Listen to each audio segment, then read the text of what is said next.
ਵਾਹਿਗੁਰੂ ਸਾਹਿਬ ਜੀ।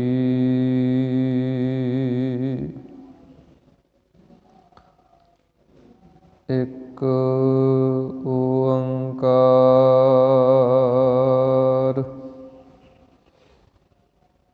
ਸਤਿਨਾਮ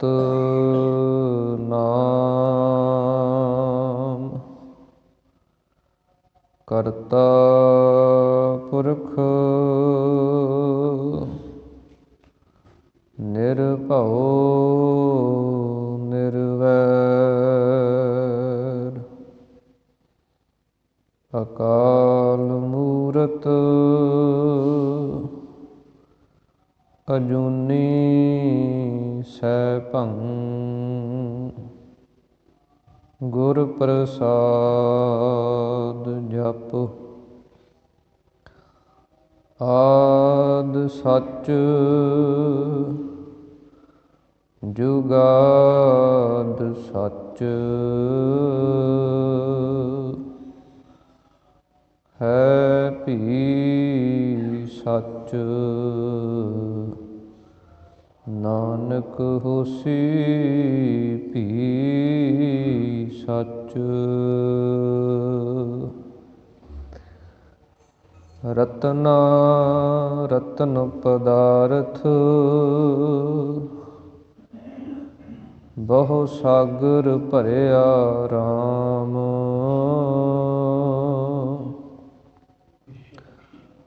ਬਾਣੀ ਗੁਰਬਾਣੀ ਲਾਗੇ ਤਿਨ ਹੱਥ ਚੜਿਆ ਰਾਮ। ਗੁਰਬਾਣੀ ਲਾਗੇ ਤਿਨ ਹੱਥ ਚੜਿਆ ਨਿਰਮੋਲਕ ਰਤਨ ਅਪਾਰਾ। ਹਰ ਹਰ ਨਾਮ ਅਤੁਲਕ ਪਾਇਆ ਤੇਰੀ ਭਗਤ ਭਰੇ ਭੰਡਾਰਾ। ਸਮੁੰਦ ਵਿਰੋਲ ਸਰੀਰ ਹਮ ਦੇਖਿਆ ਇਕ ਵਸਤ ਅਨੂਪ ਦਿਖਾਈ। ਗੁਰ ਗੋਵਿੰਦ ਗੋਵਿੰਦ ਗੁਰੂ ਹੈ ਨਾਨਕ ਭੇਦ ਨ ਭਾਈ। ਕਹਾਂ ਬੁੱਧ ਪ੍ਰਭ ਤੁਛ ਹਮਾਰੀ ਬਰਨ ਸਕੈ ਮਹਿਮਾ ਜੋ ਤਿਹਾਰੀ। ਹਮ ਨ ਸਕਤ ਕਰ ਸਿਫਤ ਤੁਮਾਰੀ ਆਪ ਲਿਹੋ ਤੁਮ ਕਥਾ ਸੁਧਾਰੀ। ਮੂਕ ਊਚਰੈ ਸ਼ਾਸਤਰ ਖਟ ਪਿੰਗ ਗਿਰਨ ਚੜ ਜਾਇ। ਅੰਧ ਲਖੈ ਬਦਰੋ ਸੁਣੈ ਜਿਉ ਕਾਲ ਕਿਰਪਾ ਕਰਾਇ। ਸੱਜਣ ਸੱਚਾ ਪਾਤਸ਼ਾਹ ਸਿਰ ਸਾਹਾਂ ਦੈ ਸਾਹੁ। ਜਿਸ ਪਾਸ ਬੈਠਿਆ ਸੋਹੀਐ ਸਭਨਾ ਦਾ ਵੇਸਾਹੁ। ਜਿਸ ਪਾਸ ਬੈਠਿਆ ਸੋਹੀਐ ਸਭਨਾ ਦਾ ਵੇਸਾਹੁ। ਵਾਹਿਗੁਰੂ ਸਾਹਿਬ ਜੀ। ਸੋਰਠ ਮਹੱਲਾ ਪੰਜਵਾ। ਹਿਰਦੈ ਨਾਮ ਵਸਾਇਓ ਘਰ ਬੈਠੇ ਗੁਰੂ ਧਿਆਇਓ, ਹਿਰਦੈ ਨਾਮ ਵਸਾਇਓ। ਘਰ ਬੈਠੇ ਗੁਰੂ ਧਿਆਇਓ, ਗੁਰ ਪੂਰੈ ਸੱਚ ਕਹਿਆ। ਸੋ ਸੁਖ ਸਾਚਾ ਲਹਿਆ, ਆਪਣਾ ਹੋਇਓ ਗੁਰ ਮਿਹਰਵਾਨਾ। ਆਨੰਦ ਸੂਖ ਕਲਿਆਣ ਮੰਗਲ ਸਿਉ, ਘਰ ਆਏ ਕਰ ਇਸਨਾਨਾ। ਰਹਾਉ ਸਾਚੀ ਗੁਰ ਵਡਿਆਈ, ਤਾਕੀ ਕੀਮਤ ਕਹਿਣ ਨਾ ਜਾਈ। ਸਿਰ ਸਾਹਾ ਪਾਤ ਸਾਹਾ, ਗੁਰ ਭੇਟਤ ਮਾਨਿਓ ਮਾਹਾ। ਸਗਲ ਪਰਾਛਤ ਲਾਥੇ, ਮਿਲ ਸਾਧ ਸੰਗਤ ਕੈ ਸਾਥੇ। ਗੁਣ ਨਿਧਾਨ ਹਰ ਨਾਮਾ, ਜਪ ਪੂਰਨ ਹੋਏ ਕਾਮਾ।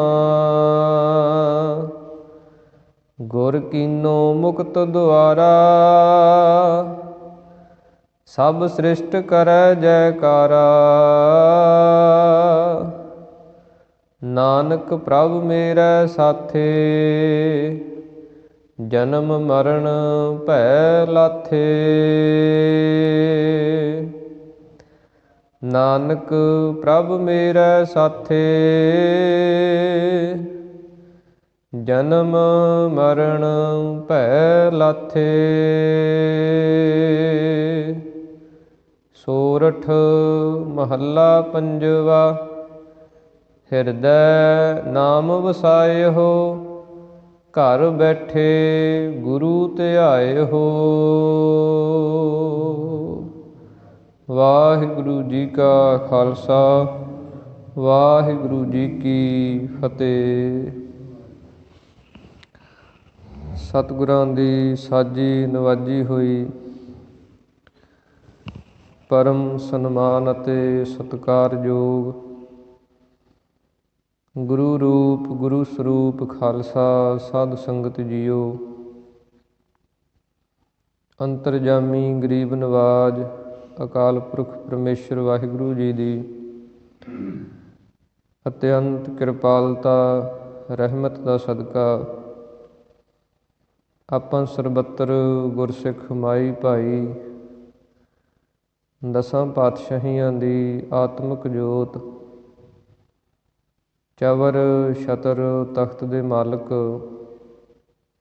ਜੁਗੋ ਜੁਗ ਅਟਲ ਗੁਰਬਾਣੀ ਸਰੂਪ ਸਤਿਗੁਰੂ ਧੰਨ ਧੰਨ ਸਤਿਗੁਰੂ ਸ੍ਰੀ ਗੁਰੂ ਗ੍ਰੰਥ ਸਾਹਿਬ ਮਹਾਰਾਜ ਸੱਚੇ ਪਾਤਸ਼ਾਹ ਜੀ, ਜਿਨ੍ਹਾਂ ਦੀ ਪਾਵਨ ਪਵਿੱਤਰ ਹਜ਼ੂਰੀ ਦੇ ਅੰਦਰ ਸੁਸ਼ੋਭਿਤ ਹੋ ਕੇ ਅੰਮ੍ਰਿਤ ਵੇਲੇ ਦੇ ਦੀਵਾਨਾਂ ਦੀਆਂ ਹਾਜ਼ਰੀਆਂ ਭਰ ਕੇ ਆਪਣੇ ਸਵਾਸਾਂ ਤੋਂ ਜੀਵਨ ਤੋਂ ਲਾਹੇ ਪ੍ਰਾਪਤ ਕਰਕੇ ਸਮੇਂ ਨੂੰ ਸਫਲ ਬਣਾ ਰਹੇ ਹਾਂ। ਜਿਸ ਪ੍ਰਕਾਰ ਅੰਮ੍ਰਿਤ ਵੇਲੇ ਸਤਿਗੁਰਾਂ ਦੇ ਪਾਵਨ ਪ੍ਰਕਾਸ਼ ਦੀ ਸੇਵਾ, ਉਸ ਤੋਂ ਉਪਰੰਤ ਗੁਰਬਾਣੀ ਦੇ ਪਾਠ ਜਾਪ ਪੜ੍ਹੇ ਸੁਣੇ ਗਏ ਹਨ, ਜਿਸ ਤੋਂ ਉਪਰੰਤ ਸਤਿਗੁਰਾਂ ਦੀ ਪਾਵਨ ਗੁਰਬਾਣੀ ਦੀ ਚੱਲ ਰਹੀ ਲੜੀਵਾਰ ਕਥਾ, ਉਸ ਪਾਵਨ ਸ਼ਬਦ ਦੇ ਪਾਠ ਨੂੰ ਆਪਾਂ ਸਰਵਣ ਕੀਤਾ ਹੈ। ਉਹਦੇ ਨਾਲ ਹੀ ਜੋ ਪਿਛਲੇ ਸਮੇਂ ਤੋਂ ਆਪਾਂ ਧੰਨ ਸ੍ਰੀ ਗੁਰੂ ਗੋਬਿੰਦ ਸਿੰਘ ਮਹਾਰਾਜ ਸੱਚੇ ਪਾਤਸ਼ਾਹ ਜੀ, ਜਿਨ੍ਹਾਂ ਦਾ ਪਾਵਨ ਪਵਿੱਤਰ ਇਤਿਹਾਸ ਸਾਂਝਿਆਂ ਕਰਦੇ ਆ ਰਹੇ ਹਾਂ ਕਿ ਸ੍ਰੀ ਗੁਰੂ ਗੋਬਿੰਦ ਸਿੰਘ ਮਹਾਰਾਜ ਸੱਚੇ ਪਾਤਸ਼ਾਹ ਜੀ ਨੇ ਇਹਨਾਂ ਦਿਨਾਂ ਦੇ ਅੰਦਰ ਉਹ ਮਹਾਨ ਕਾਰਨਾਮੇ ਕੀਤੇ ਹਨ, ਉਹ ਮਹਾਨ ਪਰਉਪਕਾਰੀ ਕਾਰਜ ਕੀਤੇ ਹਨ, ਜੋ ਰਹਿੰਦੀ ਦੁਨੀਆ ਤੱਕ ਸੰਸਾਰ ਦੇ ਅੰਦਰ ਸੁਨਹਿਰੀ ਅੱਖਰਾਂ ਦੇ ਅੰਦਰ ਉਹਨਾਂ ਦਾ ਜ਼ਿਕਰ ਰਹੇਗਾ। ਸੋ ਸ੍ਰੀ ਗੁਰੂ ਗੋਬਿੰਦ ਸਿੰਘ ਮਹਾਰਾਜ ਸੱਚੇ ਪਾਤਸ਼ਾਹ ਜੀ ਨੇ ਜਿਵੇਂ ਚਮਕੌਰ ਸਾਹਿਬ ਦੇ ਅੰਦਰ ਆਪਣੇ 2 ਸਾਹਿਬਜ਼ਾਦੇ ਵੱਡੇ ਜੋ ਸਨ ਉਹ ਕੁਰਬਾਨ ਕੀਤੇ, ਇਸੇ ਪ੍ਰਕਾਰ ਜੋ ਸਤਿਗੁਰਾਂ ਦੇ ਛੋਟੇ ਸਾਹਿਬਜ਼ਾਦੇ ਸਨ, ਬਾਬਾ ਜ਼ੋਰਾਵਰ ਸਿੰਘ ਜੀ, ਬਾਬਾ ਫਤਿਹ ਸਿੰਘ ਜੀ, ਜਿਨ੍ਹਾਂ ਦੀ ਉਮਰ 7 ਤੇ 9 ਸਾਲ ਦੀ ਕਰਕੇ ਇਤਿਹਾਸ ਦੇ ਅੰਦਰ ਦਰਜ ਹੈ। ਇਹ ਚਾਰੇ ਸਾਹਿਬਜ਼ਾਦਿਆਂ ਦੀਆਂ ਜੋ ਮਾਤਾਵਾਂ ਹਨ ਉਹ ਵੀ ਆਪਾਂ ਨੂੰ ਪਤਾ ਹੋਣਾ ਚਾਹੀਦਾ ਹੈ। ਵੱਡੇ ਸਾਹਿਬਜ਼ਾਦੇ ਧੰਨ ਬਾਬਾ ਅਜੀਤ ਸਿੰਘ ਸਾਹਿਬ ਜੀ, ਜਿਨ੍ਹਾਂ ਦੇ ਮਾਤਾ ਸੁੰਦਰ ਕੌਰ ਜੀ ਸਨ। ਆਪ ਜੀ ਦਾ ਜਨਮ ਪਾਉਂਟਾ ਸਾਹਿਬ ਦੀ ਧਰਤੀ 'ਤੇ ਹੋਇਆ ਸੀ। ਜਦੋਂ ਸਤਿਗੁਰਾਂ ਨੇ ਭੰਗਾਣੀ ਦੀ ਜੰਗ ਲੜੀ ਹੈ, ਉਹ ਜੰਗ ਦੀ ਜਿੱਤਣ ਦੀ ਖੁਸ਼ੀ ਦੇ ਵਿੱਚ ਸਾਹਿਬਜ਼ਾਦੇ ਦਾ ਨਾਮ ਅਜੀਤ ਸਿੰਘ ਰੱਖਿਆ ਸੀ। ਇਸੇ ਪ੍ਰਕਾਰ ਜੋ ਬਾਕੀ 3 ਸਾਹਿਬਜ਼ਾਦੇ ਹਨ, ਬਾਬਾ ਜੁਝਾਰ ਸਿੰਘ ਜੀ, ਬਾਬਾ ਜ਼ੋਰਾਵਰ ਸਿੰਘ ਜੀ, ਬਾਬਾ ਫਤਿਹ ਸਿੰਘ ਜੀ, ਇਹ ਧੰਨ ਮਾਤਾ ਅਜੀਤ ਕੌਰ ਜੀ, ਜਿਹਨੂੰ ਇਤਿਹਾਸ ਦੇ ਅੰਦਰ ਮਾਤਾ ਜੀਤੋ ਜੀ ਕਰਕੇ ਆਪਾਂ ਜਾਣਦੇ ਹਾਂ, ਇਹ ਤਿੰਨੇ ਸਾਹਿਬਜ਼ਾਦੇ ਉਹਨਾਂ ਦੇ ਸਨ, ਜਿਨ੍ਹਾਂ ਦੇ ਵਿੱਚੋਂ ਇੱਕ ਚਮਕੌਰ ਦੀ ਜੰਗ ਦੇ ਅੰਦਰ ਜੂਝ ਗਏ। ਇਹ 2 ਛੋਟੇ ਸਾਹਿਬਜ਼ਾਦੇ ਜਿਸ ਸਮੇਂ ਸਤਿਗੁਰਾਂ ਨੇ ਅਨੰਦਪੁਰ ਸਾਹਿਬ ਦਾ ਕਿਲ੍ਹਾ ਛੱਡਿਆ, ਸਰਸਾ ਦੇ ਕੰਢੇ 'ਤੇ ਜਿੱਥੇ ਗੁਰਦੁਆਰਾ ਪਰਿਵਾਰ ਵਿਛੋੜਾ ਸਾਹਿਬ ਹੈ, ਇੱਥੇ ਜਦੋਂ ਪਰਿਵਾਰ ਸਤਿਗੁਰਾਂ ਦਾ 3 ਹਿੱਸਿਆਂ ਦੇ ਅੰਦਰ ਹੋਇਆ ਅਤੇ ਸਤਿਗੁਰਾਂ ਦੇ ਮਾਤਾ ਜੀ ਧੰਨ ਮਾਤਾ ਗੁਜਰ ਕੌਰ ਜੀ ਅਤੇ ਛੋਟੇ ਸਾਹਿਬਜ਼ਾਦੇ ਬਾਬਾ ਜ਼ੋਰਾਵਰ ਸਿੰਘ ਅਤੇ ਬਾਬਾ ਫਤਿਹ ਸਿੰਘ ਜੀ, ਇਹ ਇੱਕ ਖੱਚਰ ਸਮੇਤ ਇਸ ਸਾਰੇ ਜਥੇ ਦੇ ਵਿੱਚੋਂ ਵਿਛੜ ਕੇ ਅਤੇ ਇੱਕ ਜੰਗਲ ਦੇ ਵੱਲ ਨੂੰ ਤੁਰ ਪਏ ਸਨ। ਉਸ ਸਮੇਂ ਮਾਤਾ ਗੁਜਰ ਕੌਰ ਜੀ ਅਤੇ ਦੋਵੇਂ ਸਾਹਿਬਜ਼ਾਦੇ ਤੁਰਦੇ ਜਾ ਰਹੇ ਸਨ ਜੰਗਲ ਦੇ ਵਿੱਚ, ਅਤੇ ਪਹਿਲੀ ਰਾਤ ਜਿਹੜੀ ਹੈ ਸਾਹਿਬਜ਼ਾਦਿਆਂ ਨੇ ਅਤੇ ਮਾਤਾ ਗੁਜਰ ਕੌਰ ਜੀ ਨੇ, ਇਤਿਹਾਸ ਦੇ ਅੰਦਰ ਇੱਕ ਕੁੰਮਾ ਮਾਸ਼ਕੀ ਕਰਕੇ ਨਾਮ ਆਉਂਦਾ ਹੈ। ਇਹ ਮਲਾਹ ਸੀ ਜਿਹੜਾ ਉਹ ਦਰਿਆ ਤੋਂ ਬੇੜਿਆਂ ਦੇ ਰਾਹੀਂ ਲੋਕਾਂ ਨੂੰ ਇੱਕ ਪੱਤਣ ਤੋਂ ਦੂਜੇ ਪੱਤਣ 'ਤੇ ਛੱਡ ਕੇ ਆਉਂਦਾ ਸੀ, ਅਤੇ ਉਹਦੀ ਜਿਹੜੀ ਕੋਈ ਮਿਹਨਤ ਮਜ਼ਦੂਰੀ ਮਿਲਦੀ ਉਹਦੇ ਨਾਲ ਆਪਣਾ ਜਿਹੜਾ ਸੀ ਨਾ ਇਹਦਾ ਖਾਣ ਪੀਣ ਦਾ ਬੰਦੋਬਸਤ ਚੱਲਦਾ ਸੀ। ਇਹ ਇੱਕ ਕੁੱਲੀ ਬਣਾ ਕੇ ਅਤੇ ਉਸ ਜੰਗਲ ਦੇ ਅੰਦਰ ਕਿਨਾਰੇ 'ਤੇ ਦਰਿਆ ਦੇ ਰਹਿੰਦਾ ਸੀ, ਅਤੇ ਮਾਤਾ ਗੁਜਰ ਕੌਰ ਜੀ ਦੇ ਨਾਲ ਛੋਟੇ ਸਾਹਿਬਜ਼ਾਦੇ ਹਨ। ਸਫ਼ਰ ਕਰਦੇ ਕਰਦੇ ਇਹਦੀ ਕੁੱਲੀ ਦੇ ਅੰਦਰ ਪਹੁੰਚੇ ਸਨ। ਜਦੋਂ ਇਹਨੇ ਬਾਹਰ ਨਿਕਲ ਕੇ ਵੇਖਿਆ, ਇੱਕ ਬਜ਼ੁਰਗ ਮਾਤਾ ਹੈ, 2 ਨਾਲ ਬੱਚੇ ਹਨ, ਅਤੇ ਇਹ ਵੇਖ ਕੇ ਇਹਨੇ ਜਦੋਂ ਪੁੱਛਿਆ ਅਤੇ ਮਾਤਾ ਜੀ ਨੇ ਦੱਸਿਆ, ਫਿਰ ਇਸ ਨੇ ਬੜਾ ਆਦਰ ਮਾਣ ਸਤਿਕਾਰ ਕੀਤਾ ਅਤੇ ਉਹ ਝੌਂਪੜੀ ਦੇ ਅੰਦਰ ਮਾਤਾ ਜੀ ਨੂੰ ਅਤੇ ਸਾਹਿਬਜ਼ਾਦਿਆਂ ਨੂੰ ਲੈ ਗਿਆ। ਮੋਟੇ ਵਸਤਰ ਇਸ ਨੇ ਦਿੱਤੇ ਜਿਹੜੇ ਕੋਲੇ ਸਨ ਇਹਦੇ, ਕਿਉਂਕਿ ਸਰਦੀ ਬਹੁਤ ਸੀ ਉਸ ਸਮੇਂ, ਅਤੇ ਇੱਕ ਦਰਿਆ ਨੂੰ ਪਾਰ ਕੀਤਾ, ਵਸਤਰ ਵੀ ਭਿੱਜੇ ਹੋਏ ਸਨ, ਜਿਹਦੇ ਕਰਕੇ ਸਰਦੀ ਹੋਰ ਵੱਧ ਲੱਗਦੀ ਸੀ।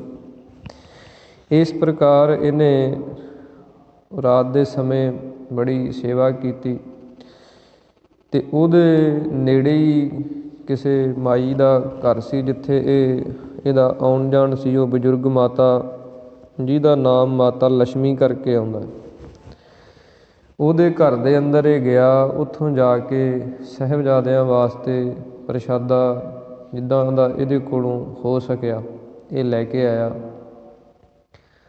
ਤੇ ਇਹਦੀ ਕੁੱਲੀ ਦੇ ਅੰਦਰ ਫਿਰ ਛੋਟੇ ਸਾਹਿਬਜ਼ਾਦਿਆਂ ਨੇ, ਮਾਤਾ ਗੁਜਰ ਕੌਰ ਜੀ ਨੇ ਪ੍ਰਸ਼ਾਦਾ ਛਕਿਆ। ਫਿਰ ਅਗਲੇ ਦਿਨ ਜਿਹੜੀ ਉਹ ਮਾਤਾ ਸੀ ਉਹ ਵੀ ਸਤਿਗੁਰਾਂ ਸਾਹਿਬਜ਼ਾਦਿਆਂ ਦੇ ਤੇ ਮਾਤਾ ਜੀ ਦੇ ਦਰਸ਼ਨ ਕਰਨ ਆਈ। ਉਹਨੇ ਵੀ ਦਰਸ਼ਨ ਕੀਤੇ। ਤੇ ਇਹ ਜਿਹੜਾ ਗੰਗੂ ਬ੍ਰਾਹਮਣ ਦਾ ਜ਼ਿਕਰ ਆਉਂਦਾ ਹੈ, ਇਹ ਜਦੋਂ ਇਸ ਨੂੰ ਪਤਾ ਲੱਗਿਆ, ਇਹ ਵੀ ਨੇੜੇ ਰਹਿੰਦਾ ਸੀ। ਇਹਨੂੰ ਜਦੋਂ ਇਹ ਸਾਰੀ ਗੱਲ ਦਾ ਪਤਾ ਲੱਗਿਆ ਵੀ ਕਿਲ੍ਹਾ ਸਤਿਗੁਰਾਂ ਨੇ ਛੱਡ ਦਿੱਤਾ, ਕਿਉਂਕਿ ਪਹਿਲਾਂ ਵੀ ਆਉਂਦਾ ਜਾਂਦਾ ਸੀ, ਸ਼ਰਧਾਲੂ ਸੀ, ਵੀ ਕਿਲ੍ਹਾ ਉਹਨਾਂ ਨੇ ਛੱਡ ਦਿੱਤਾ ਹੈ, ਪਰਿਵਾਰ ਵੀ ਉਹਨਾਂ ਦਾ ਵਿਛੜ ਗਿਆ ਹੈ, ਵੀ ਇਹ ਫਿਰ ਲੱਭਣ ਲੱਗ ਪਿਆ। ਤੇ ਨੇੜੇ ਨੇੜੇ ਇਹਨੇ ਪਤਾ ਕੀਤਾ। ਤੇ ਉਸ ਸਮੇਂ ਜਿਹੜਾ ਇਹ ਕੁੰਮਾ ਮਾਸ਼ਕੀ ਸੀ, ਜਿਹਦੇ ਘਰ ਦੇ ਵਿੱਚ ਠਹਿਰੇ ਸਨ ਸਾਹਿਬਜ਼ਾਦੇ, ਇਹ ਵੀ ਉਸ ਨਗਰ ਵੱਲ ਨੂੰ ਜਾ ਰਿਹਾ ਸੀ। ਇਹਨੂੰ ਜਦੋਂ ਮਿਲਿਆ ਤੇ ਗੰਗੂ ਬ੍ਰਾਹਮਣ ਨੇ ਪੁੱਛਿਆ ਕਿ ਤੂੰ ਸਾਹਿਬਜ਼ਾਦਿਆਂ ਨੂੰ ਜਾਂ ਉਹਨਾਂ ਦੇ ਪਰਿਵਾਰ ਦੇ, ਸਤਿਗੁਰਾਂ ਦੇ ਕਿਸੇ ਜੀਅ ਨੂੰ ਦੇਖਿਆ ਹੋਵੇ? ਤੇ ਕੁੰਮਾ ਮਾਸ਼ਕੀ ਸੀ ਜਿਹੜਾ, ਇਹਨੂੰ ਪਤਾ ਸੀ ਕਿ ਫੌਜ ਜਿਹੜੀ ਹੈ, ਸਿਪਾਹੀ ਲੱਭਦੇ ਫਿਰਦੇ ਹੈ, ਕਿਤੇ ਇਹ ਬੰਦਾ ਉਹਨਾਂ ਦਾ ਕੋਈ ਅੱਗੇ ਸੂਹੀਆ ਨਾ ਹੋਵੇ, ਖਬਰ ਦੇਣ ਵਾਲਾ ਨਾ ਹੋਵੇ। ਤੇ ਇਹਨੇ ਆਪਣਾ ਪੱਕਾ ਕਰਨ ਵਾਸਤੇ ਕਿਹਾ ਕਿ ਤੂੰ ਕਿਉਂ ਪੁੱਛ ਰਿਹਾ ਉਹਨਾਂ ਬਾਰੇ। ਫਿਰ ਇਹਨੇ ਸਾਰੀ ਗੱਲਬਾਤ ਦੱਸੀ ਕਿ ਮੈਂ ਸ਼ਰਧਾਲੂ ਹਾਂ ਉਹਨਾਂ ਦਾ, ਮੈਂ ਉੱਥੇ ਆਉਂਦਾ ਜਾਂਦਾ ਹਾਂ, ਤੇ ਮੈਂ ਉਹਨਾਂ ਨੂੰ ਹੁਣ ਮਿਲ ਕੇ ਤੇ ਸਤਿਗੁਰਾਂ ਦੇ ਪਾਸ ਪਹੁੰਚਾ ਦਿਆਂਗਾ, ਜਿਹੜਾ ਵੀ ਕੋਈ ਜੀਅ ਮਿਲੇਗਾ। ਪਰ ਇਹ ਜ਼ਬਾਨ ਤੋਂ ਸੀ, ਅੰਦਰੋਂ ਇਹਦੇ ਅੰਦਰ ਲਾਲਚ ਸੀ ਜਿਹੜਾ ਉਹ ਭਰਿਆ ਹੋਇਆ ਸੀ। ਤੇ ਇਹਨੂੰ ਪਤਾ ਸੀ ਕਿ ਜਦੋਂ ਪਰਿਵਾਰ ਵਿਛੜੇਗਾ ਤੇ ਸਤਿਗੁਰਾਂ ਦੇ ਕੋਲ ਖਜ਼ਾਨਾ ਬਹੁਤ ਹੈ, ਤੇ ਇਹ ਤਾਂ ਲੱਭਦਾ ਫਿਰਦਾ ਸੀ ਕਿਸੇ ਜੀਅ ਨੂੰ। ਤੇ ਇਹਨੇ ਬੜੀ ਤਸੱਲੀ ਕਰਾ ਦਿੱਤੀ ਜਦੋਂ ਕਿ ਹਾਂ ਮੈਂ ਸ਼ਰਧਾਲੂ ਹਾਂ, ਆਉਂਦਾ ਜਾਂਦਾ ਹਾਂ, ਮੈਂ ਬੜੀ ਸੇਵਾ ਕਰਦਾ ਉੱਥੇ। ਇਹ ਕੁੰਮੇ ਮਾਸ਼ਕੀ ਨੂੰ ਇਹਦੇ 'ਤੇ ਯਕੀਨ ਆ ਗਿਆ ਤੇ ਇਹਨੇ ਦੱਸ ਦਿੱਤਾ। ਤੇ ਜਦੋਂ ਇਹ ਨਾਲ ਲੈ ਕੇ ਆਇਆ ਤੇ ਮਾਤਾ ਗੁਜਰ ਕੌਰ ਜੀ ਨੇ ਵੇਖਿਆ ਕਿ ਗੰਗੂ ਬ੍ਰਾਹਮਣ ਹੈ, ਸ਼ਰਧਾਲੂ ਹੈ, ਤੇ ਮਾਤਾ ਜੀ ਨੇ ਉਸ ਸਮੇਂ ਕੁਝ ਧੀਰਜ ਰੱਖਿਆ। ਤੇ ਇਹਨੇ ਬੜੀ ਜਾ ਕੇ ਨਮਸਕਾਰਾਂ ਕੀਤੀਆਂ, ਕਹਿਣ ਲੱਗਿਆ, ਮਾਤਾ ਜੀ ਹੁਣ ਕੋਈ ਤੁਹਾਨੂੰ ਫਿਕਰ ਕਰਨ ਦੀ ਲੋੜ ਨਹੀਂ, ਹੁਣ ਮੈਂ ਆ ਗਿਆ, ਮੈਂ ਸਾਰੀ ਸੇਵਾ ਆਪੇ ਕਰਾਂਗਾ, ਸਾਹਿਬਜ਼ਾਦਿਆਂ ਨੂੰ ਵੀ ਮਿਲਾ ਦਿਆਂਗਾ, ਤੁਹਾਨੂੰ ਵੀ ਮਿਲਾ ਦਿਆਂਗਾ, ਤੇ ਤੁਸੀਂ ਹੁਣ ਇੱਥੋਂ ਮੇਰੇ ਨਾਲ ਚੱਲੋ ਕਿ ਤੁਹਾਨੂੰ ਕਿਸੇ ਸੁਰੱਖਿਅਤ ਜਗ੍ਹਾ 'ਤੇ ਮੈਂ ਲੈ ਜਾਂਦਾ। ਫਿਰ ਇੱਥੋਂ ਜਦੋਂ ਮਾਤਾ ਗੁਜਰ ਕੌਰ ਜੀ ਤੇ ਸਾਹਿਬਜ਼ਾਦੇ ਤੁਰਨ ਲੱਗੇ ਤੇ ਮਾਤਾ ਜੀ ਦੇ ਪਾਸ ਇੱਕ ਮੋਹਰਾਂ ਦੀ ਥੈਲੀ ਸੀ, ਜੋ ਮਾਤਾ ਜੀ ਨੇ ਨਾਲ ਰੱਖੀ ਸੀ ਕਿ ਅੱਗੇ ਕਿਤੇ ਲੋੜ ਪੈ ਸਕਦੀ ਹੈ। ਤੇ ਮਾਤਾ ਜੀ ਨੇ ਉਸ ਸਮੇਂ ਕੁਝ ਕੁ ਮੋਹਰਾਂ ਕੱਢ ਕੇ ਕੁੰਮੇ ਮਾਸ਼ਕੀ ਨੂੰ ਦਿੱਤੀਆਂ, ਕੁਝ ਕੁ ਮਾਈ ਨੂੰ ਦਿੱਤੀਆਂ। ਉਹਨਾਂ ਨੇ ਲੈਣ ਤੋਂ ਇਨਕਾਰ ਕਰ ਦਿੱਤਾ ਕਿ ਨਹੀਂ, ਤੁਸੀਂ ਸਾਡੀ ਸੇਵਾ ਜਿਹੜੀ ਆ ਉਹ ਪ੍ਰਵਾਨ ਕਰੋ। ਉਸ ਸਮੇਂ ਮਾਤਾ ਜੀ ਨੇ ਕਿਹਾ ਕਿ ਗੁਰੂ ਘਰ ਦੀ ਬਖਸ਼ਿਸ਼ ਹੈ। ਫਿਰ ਬਖਸ਼ਿਸ਼ ਜਾਣ ਕੇ ਉਹਨਾਂ ਨੇ ਉਹ ਚੀਜ਼ਾਂ ਲਈਆਂ। ਜਦੋਂ ਇਹ ਗੰਗੂ ਬ੍ਰਾਹਮਣ ਨੇ ਵੇਖਿਆ, ਇਹਦੇ ਅੰਦਰ ਲਾਲਚ ਹੋਰ ਵਧਿਆ ਕਿ ਮਾਤਾ ਜੀ ਕੋਲੇ ਧਨ ਜਿਹੜਾ ਬਹੁਤ ਜ਼ਿਆਦਾ ਹੈ। ਇਹਨੇ ਫਿਰ ਮਾਤਾ ਜੀ ਨੂੰ ਉੱਥੋਂ ਤੋਰਿਆ, ਆਪਣੇ ਨਾਲ ਲੈ ਕੇ, ਤੇ ਇਸੇ ਜੰਗਲ ਦੇ ਵਿੱਚ ਦੀ ਹੁੰਦਾ ਹੋਇਆ ਤੁਰਿਆ ਗਿਆ। ਤੇ ਚਲਦਿਆਂ ਚਲਦਿਆਂ ਸ਼ਾਮਾਂ ਪੈ ਗਈਆਂ। ਤੇ ਉਸ ਸਮੇਂ ਇਸ ਨੇ ਇੱਕ ਝਿੜੀ ਦਾ ਆਸਰਾ ਸੀ ਲੈ ਕੇ, ਜਿੱਥੇ ਝਾੜ ਬਹੁਤ ਜ਼ਿਆਦਾ ਸੰਘਣਾ ਸੀ। ਤੇ ਉੱਥੇ ਸਾਹਿਬਜ਼ਾਦਿਆਂ ਨੂੰ ਤੇ ਮਾਤਾ ਜੀ ਨੂੰ ਉੱਥੇ ਇਸ ਨੇ ਰੋਕ ਦਿੱਤਾ। ਕਹਿੰਦਾ ਕਿ ਮੇਰਾ ਘਰ ਇੱਥੋਂ ਨੇੜੇ ਹੈ, ਤੇ ਆਪਾਂ ਰਾਤ ਦੀ ਬਜਾਏ ਅੱਜ ਦੀ ਰਾਤ ਇੱਥੇ ਕੱਟਦੇ ਹਾਂ, ਤੇ ਅਗਲੀ ਸਵੇਰ ਆਪਾਂ ਇੱਥੋਂ ਚੱਲਾਂਗੇ।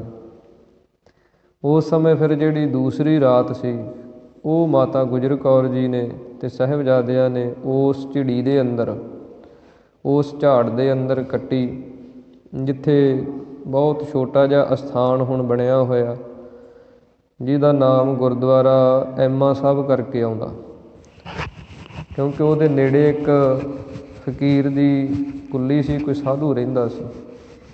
ਤੇ ਅਗਲੀ ਸਵੇਰ ਮਾਤਾ ਜੀ ਜਦੋਂ ਇਹ ਚਲਿਆ ਗਿਆ, ਜਦੋਂ ਦਿਨ ਚੜ੍ਹਿਆ ਤੇ ਇਹ ਕਹਿਣ ਲੱਗਿਆ ਵੀ ਮੈਂ ਪਿੰਡ ਦਾ ਮਾਹੌਲ ਦੇਖ ਕੇ ਆਉਣਾ ਵੀ ਕਿੱਦਾਂ ਦਾ, ਵੀ ਉੱਥੇ ਕੋਈ ਪਹਿਰੇ ਤਾਂ ਨਹੀਂ ਲੱਗੇ ਸਿਪਾਹੀਆਂ ਦੇ, ਵੀ ਜੇ ਪਹਿਰੇ ਲੱਗੇ ਹੋਏ ਤਾਂ ਹੋ ਸਕਦਾ ਮੁਸ਼ਕਲ ਆ ਜਾਵੇ।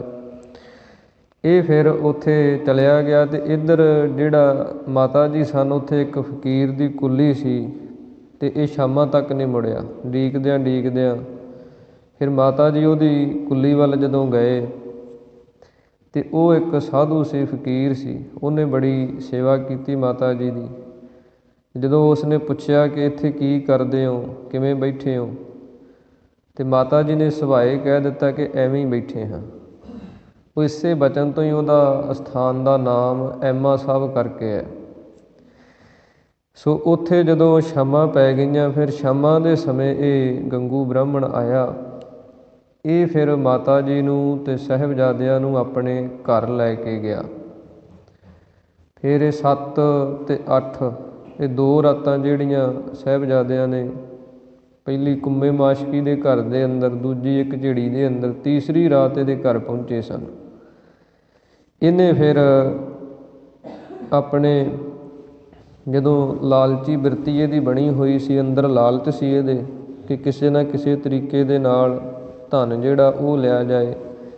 ਰਸਤੇ ਦੇ ਅੰਦਰ ਵੀ ਇਸੇ ਦਾਅ ਦੇ ਅੰਦਰ ਹੀ ਸੀ ਕਿ ਜੇ ਰਸਤੇ 'ਚੋਂ ਹੀ ਧਨ ਮਿਲ ਜਾਏ ਤਾਂ ਆਪਾਂ ਇੱਥੋਂ ਹੀ ਲੈ ਕੇ ਖਿਸਕ ਜਾਵਾਂਗੇ। ਪਰ ਜਦੋਂ ਇਹਦੇ ਘਰ ਦੇ ਅੰਦਰ ਪਹੁੰਚ ਗਏ, ਫਿਰ ਇਸ ਨੂੰ ਤੇ ਇਹਨੇ ਸੇਵਾ ਕੀਤੀ ਸਾਹਿਬਜ਼ਾਦਿਆਂ ਦੀ, ਮਾਤਾ ਜੀ ਦੀ। ਫਿਰ ਇਹ ਇੱਥੋਂ ਦਾ ਇਤਿਹਾਸ ਜਿਹੜਾ ਉਹ ਇਹਦੇ ਘਰ ਤੋਂ ਫਿਰ ਅੱਗੇ ਸ਼ੁਰੂ ਹੁੰਦਾ ਕਿ ਜਦੋਂ ਇਸ ਨੇ ਚੋਰੀ ਦਾ ਬਹਾਨਾ ਬਣਾ ਕੇ ਕਿ ਚੋਰ ਪੈ ਗਏ, ਮਾਤਾ ਜੀ ਦਾ ਧਨ ਚੁਰਾਇਆ, ਅਤੇ ਮਾਤਾ ਜੀ ਨੇ ਕਿਹਾ ਕਿ ਗੰਗੂ ਤੂੰ ਸਾਂਭ ਕੇ ਰੱਖ ਲਾ। ਫਿਰ ਇਸ ਨੇ ਗੁੱਸਾ ਕੀਤਾ ਕਿ ਇੱਕ ਮੈਂ ਤੁਹਾਨੂੰ ਘਰ ਦੇ ਵਿੱਚ ਰੱਖਿਆ, ਦੂਜਾ ਤੁਸੀਂ ਮੈਨੂੰ ਚੋਰ ਬਣਾਇਆ। ਇਹਨੇ ਫਿਰ ਜਾ ਕੇ ਅਤੇ ਨੇੜੇ ਦੇ ਥਾਣੇ ਦੇ ਅੰਦਰ ਰਿਪੋਰਟ ਕੀਤੀ ਸੀ। ਉਹ ਫਿਰ ਸਾਹਿਬਜ਼ਾਦਿਆਂ ਨੂੰ ਲੈ ਗਏ, ਮਾਤਾ ਜੀ ਨੂੰ ਠੰਡੇ ਬੁਰਜ ਦੇ ਅੰਦਰ ਲੈ ਗਏ। ਉਹ ਇਤਿਹਾਸ ਆਉਣ ਵਾਲੇ ਦਿਨਾਂ ਦੇ ਅੰਦਰ ਅੱਗੇ ਆਉਣਾ। ਇਹ ਜੋ ਸਰਸਾ ਤੋਂ ਲੈ ਕੇ ਅਤੇ ਇਹਦੇ ਘਰ ਤੱਕ ਦਾ ਜਿਹੜਾ ਰਸਤੇ ਦੇ ਅੰਦਰ ਸਫ਼ਰ ਤੈਅ ਹੋਇਆ, ਉਹ ਜਿਵੇਂ ਹੋਇਆ ਉਹ ਸੰਖੇਪ ਰੂਪ ਦੇ ਅੰਦਰ ਆਪਾਂ ਸਾਂਝਿਆ ਕੀਤਾ ਹੈ। ਆਓ ਹੁਣ ਜੋ ਗੁਰਬਾਣੀ ਦੀ ਲੜੀਵਾਰ ਰੂਪ ਦੇ ਅੰਦਰ ਕਥਾ ਚੱਲ ਰਹੀ ਹੈ, ਉਸ ਪਾਵਨ ਪਵਿੱਤਰ ਸ਼ਬਦ ਦੇ ਅੰਦਰ ਜੁੜ ਕੇ, ਵਿਚਾਰ ਦੇ ਅੰਦਰ ਜੁੜ ਕੇ ਆਪਣਾ ਜੀਵਨ ਅਤੇ ਸ਼ੁਭ ਵਿਚਾਰਾਂ ਆਪਣੇ ਅਮਲ ਦੇ ਅੰਦਰ ਲੈ ਕੇ ਆਈਏ ਅਤੇ ਸਤਿਗੁਰੂ ਜੀ ਕਿਰਪਾ ਕਰਨ ਸਾਡਾ ਵੀ ਜੀਵਨ ਜਿਹੜਾ ਨਾਮ ਵਾਲਾ, ਭਗਤੀ ਵਾਲਾ, ਸੇਵਾ ਸਿਮਰਨ ਵਾਲਾ ਬਣ ਸਕੇ। ਸਾਰੀ ਸੰਗਤ ਇੱਕ ਵਾਰ ਪ੍ਰੇਮ ਦੇ ਨਾਲ ਉਚਾਰਨ ਕਰੋ ਜੀ। ਸਤਿਨਾਮ ਸ੍ਰੀ ਵਾਹਿਗੁਰੂ ਸਾਹਿਬ ਜੀ। ਵਾਹਿਗੁਰੂ ਸਾਹਿਬ ਜੀ। ਸੋਰਠ ਮਹੱਲਾ ਪੰਜਵਾ। ਹਿਰਦੈ ਨਾਮ ਵਸਾਇਓ, ਘਰ ਬੈਠੇ ਗੁਰੂ ਧਿਆਇਓ।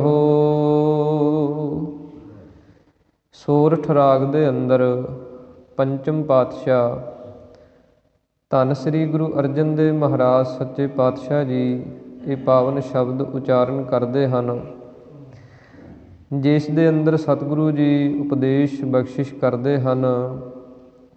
ਰਹਾਉ ਦੀਆਂ ਪੰਕਤੀਆਂ ਦੇ ਅੰਦਰ ਆਪਣਾ ਹੋਇਓ ਗੁਰ ਮਿਹਰਵਾਨਾ, ਆਨੰਦ ਸੂਖ ਕਲਿਆਣ ਮੰਗਲ ਸਿਉ, ਘਰ ਆਏ ਕਰ ਇਸਨਾਨਾ। ਕਿਉਂਕਿ ਸ਼ਬਦ ਦੀਆਂ ਜੋ ਰਹਾਉ ਦੀਆਂ ਪੰਕਤੀਆਂ ਹੁੰਦੀਆਂ ਹਨ, ਇਹ ਸ਼ਬਦ ਦਾ ਕੇਂਦਰੀ ਭਾਵ ਮੰਨਿਆ ਜਾਂਦਾ ਹੈ ਕਿ ਸਾਰੇ ਸ਼ਬਦ ਦਾ ਜੋ ਸਿਧਾਂਤ ਹੈ ਸੂਤਰ ਰੂਪ ਦੇ ਅੰਦਰ, ਸੰਖੇਪ ਰੂਪ ਦੇ ਅੰਦਰ, ਉਹ ਰਹਾਉ ਦੀਆਂ ਪੰਕਤੀਆਂ ਦੇ ਅੰਦਰ ਹੁੰਦਾ। ਸੋ ਸਤਿਗੁਰੂ ਜੀ ਇਸ ਪਾਵਨ ਸ਼ਬਦ ਦੁਆਰਾ ਉਪਦੇਸ਼ ਬਖਸ਼ਿਸ਼ ਕਰ ਰਹੇ ਹਨ ਕਿ ਜਿਨ੍ਹਾਂ ਦੇ ਉੱਤੇ ਆਪਣਾ ਗੁਰੂ ਮਿਹਰ ਕਰਦਾ ਹੈ, ਮਿਹਰਬਾਨ ਹੁੰਦਾ ਹੈ, ਉਹ ਫਿਰ ਜੋ ਆਤਮਿਕ ਰੂਪ ਦੇ ਅੰਦਰ ਇਸ਼ਨਾਨ ਹੈ ਉਸ ਨੂੰ ਕਰਦੇ। ਜਿਵੇਂ ਬਾਹਰੀ ਰੂਪ ਦੇ ਅੰਦਰ ਆਪਾਂ ਇਸ਼ਨਾਨ ਕਰਦੇ ਹਾਂ, ਇਸ਼ਨਾਨ ਦੀ ਮਰਿਆਦਾ ਹੈ, ਸਤਿਗੁਰਾਂ ਨੇ ਇਹ ਅੰਮ੍ਰਿਤ ਵੇਲੇ ਦੇ ਨਿਯਮ ਬਣਾਏ ਹਨ। ਸ਼੍ਰੀ ਗੁਰੂ ਨਾਨਕ ਦੇਵ ਮਹਾਰਾਜ ਸੱਚੇ ਪਾਤਸ਼ਾਹ ਜੀ ਨੇ ਜਦੋਂ ਸੰਸਾਰ 'ਤੇ ਅਵਤਾਰ ਧਾਰਨ ਕੀਤਾ ਤੇ ਸਤਿਗੁਰਾਂ ਨੇ ਇਹ ਉਪਦੇਸ਼ ਬਖਸ਼ਿਸ਼ ਕੀਤਾ, ਨਾਮ ਦਾਨ ਇਸ਼ਨਾਨ ਦ੍ਰਿੜ। ਸਤਿਗੁਰਾਂ ਨੇ 3 ਬਚਨ ਕੀਤੇ ਕਿ ਅੰਮ੍ਰਿਤ ਵੇਲੇ ਦਾ ਜਾਗਣਾ, ਫਿਰ ਇਸ਼ਨਾਨ ਕਰਨਾ, ਫਿਰ ਨਾਮ ਦੇ ਅੰਦਰ ਜੁੜਨਾ, ਫਿਰ ਕੀਤੀ ਕਿਰਤ ਦੇ ਵਿੱਚੋਂ ਦਾਨ ਕਰਨਾ। ਭਾਵ ਕਿ ਅੰਮ੍ਰਿਤ ਵੇਲੇ ਦਾ ਇਸ਼ਨਾਨ ਜਿਹੜਾ, ਉਹਦਾ ਗੁਰਮਤਿ ਦੇ ਅੰਦਰ ਬਹੁਤ ਵੱਡਾ ਮਹੱਤਮ ਹੈ। ਕਿਉਂਕਿ ਅੰਮ੍ਰਿਤ ਵੇਲੇ ਜਦੋਂ ਕੋਈ ਉੱਠ ਕੇ ਇਸ਼ਨਾਨ ਕਰਦਾ ਹੈ ਅਤੇ ਇਸ਼ਨਾਨ ਕਰਕੇ ਫਿਰ ਪਰਮੇਸ਼ਰ ਦੀ ਭਗਤੀ ਦੇ ਅੰਦਰ ਹੀ ਉਹ ਜੁੜਦਾ, ਕਿਉਂਕਿ ਹੋਰ ਕੋਈ ਕਾਰਜ ਨਹੀਂ ਹੁੰਦਾ। ਇਸ ਕਰਕੇ ਗੁਰੂ ਘਰਾਂ ਦੇ ਅੰਦਰ ਮਹਾਨ ਸਰੋਵਰਾਂ ਦੀ ਮਹਾਨਤਾ ਹੈ, ਉੱਥੋਂ ਦੇ ਇਸ਼ਨਾਨ ਦੀ ਮਹਾਨਤਾ ਹੈ। ਰਾਮਦਾਸ ਸਰੋਵਰ ਨਹਾਤੇ, ਸਭ ਉਤਰੇ ਪਾਪ ਕਮਾਤੇ। ਇਸੇ ਪ੍ਰਕਾਰ ਸ੍ਰੀ ਹਰਿਮੰਦਰ ਸਾਹਿਬ ਜੀ ਦਾ ਪਾਵਨ ਦਰਸ਼ਨ ਦਿਦਾਰੇ ਇਸ਼ਨਾਨ ਆਪਾਂ ਅਰਦਾਸ ਦੇ ਅੰਦਰ ਵੀ ਮੰਗਦੇ ਹਾਂ ਕਿ ਉੱਥੋਂ ਦੇ ਦਰਸ਼ਨ ਦਿਦਾਰੇ ਇਸ਼ਨਾਨ ਬਖਸ਼ਿਸ਼ ਕਰਨੇ। ਇਸ ਪ੍ਰਕਾਰ ਸਤਿਗੁਰੂ ਜੀ ਉਚਾਰਨ ਕਰਦੇ ਹਨ, ਜਿੱਥੇ ਬਾਹਰੀ ਰੂਪ ਦੇ ਅੰਦਰ ਇਹ ਇਸ਼ਨਾਨ ਹਨ। ਜਿਵੇਂ ਆਪਾਂ ਹਰਿਮੰਦਰ ਸਾਹਿਬ ਜਾਂਦੇ ਹਾਂ, ਪਹਿਲਾਂ ਇਸ਼ਨਾਨ ਕਰਦੇ ਹਾਂ, ਫਿਰ ਹਰਿਮੰਦਰ ਸਾਹਿਬ ਦੇ ਅੰਦਰ ਦਰਸ਼ਨ ਕਰਦੇ ਹਾਂ, ਫਿਰ ਅੰਦਰ ਜਾ ਕੇ ਗੁਰਬਾਣੀ ਦਾ ਕੀਰਤਨ ਸਰਵਣ ਕਰਦੇ ਹਾਂ, ਉਹ ਦੂਸਰਾ ਇਸ਼ਨਾਨ ਹੈ, ਉਹ ਅੰਦਰਲਾ ਇਸ਼ਨਾਨ ਹੈ। ਜਿੱਥੇ ਬਾਹਰੀ ਜ਼ਰੂਰੀ ਹੈ, ਉੱਥੇ ਅੰਦਰਲਾ ਵੀ ਜ਼ਰੂਰੀ ਹੈ।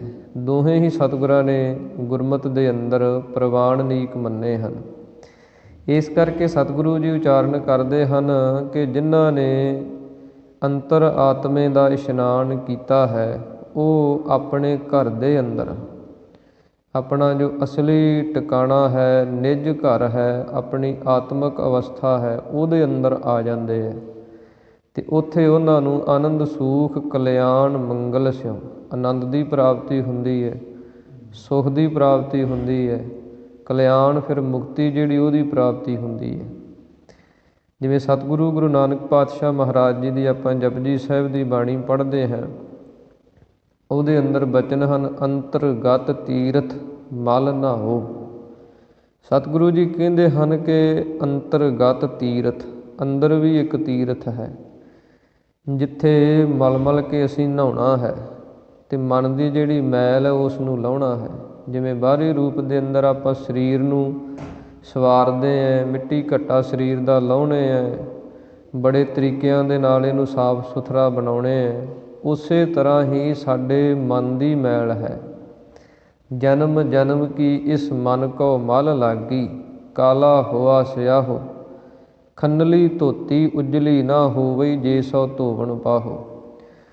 ਸਤਿਗੁਰੂ ਜੀ ਕਹਿੰਦੇ ਜਿਵੇਂ ਕੋਹਲੂ ਨੂੰ ਆਪਾਂ ਵੇਖਦੇ ਹਾਂ, ਜਿੱਥੇ ਤੇਲ ਕੱਢਿਆ ਜਾਂਦਾ, ਉਹਦੇ ਅੰਦਰ ਇੱਕ ਖੰਨਲੀ, ਇੱਕ ਨਾਲ ਹੁੰਦੀ ਜਿੱਧਰ ਦੀ ਤੇਲ ਬਾਹਰ ਆਉਂਦਾ, ਅਤੇ ਉਸ ਨਲਕੀ ਨੂੰ ਸਾਫ਼ ਕਰਨ ਵਾਸਤੇ ਉਹਨਾਂ ਨੇ ਇੱਕ ਕੱਪੜਾ ਰੱਖਿਆ ਹੁੰਦਾ, ਉਹਨੂੰ ਖੰਨਲੀ ਕਹਿੰਦੇ ਆ।